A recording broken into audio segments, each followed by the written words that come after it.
Dozens of South Memphis families say their former landlord scammed them out of thousands of dollars. He demands rent even though his company no longer owns their property.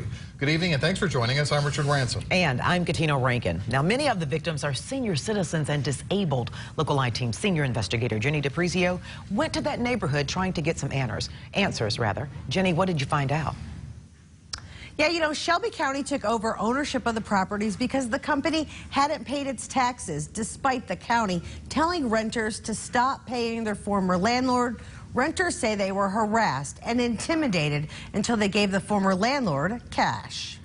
What happened to my money and why were they still taking rent when they didn't own the property? Alexander Thompson is angry. He says his former landlord, a nonprofit group called Memphis Area Neighborhood Development Corporation, known as MANCO, took advantage of him and his neighbors. When Thompson found out the company no longer owned the house he was renting, he tried to quit paying them rent, but he says they were relentless. The last money order he gave them was in February. They kept harassing me, so I ended up giving them February, which is this one right here with do not cash unless you're the owner, and they still cash it. Shelby County took ownership of the properties as far back as October 2018 for non-payment of taxes. While the county owns the property, tenants aren't required to pay rent.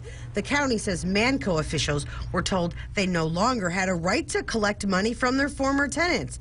Family members of victims say that didn't stop them. That's just clearly no conscience. You've got to not have a conscience. Lee says many of the renters also get Section 8, so Lee says MANCO not only stole from renters, but the government as well. No one inside the MANCO office would come to the door and talk to us.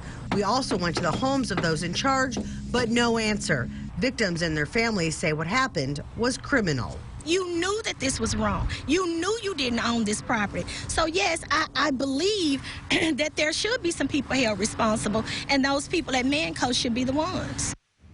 Now, some residents are owed thousands of dollars. They're hoping to get a lawyer to pursue getting some of their money back. Jenny DiPrizio, Local 24 News. All right, thank you, Jenny.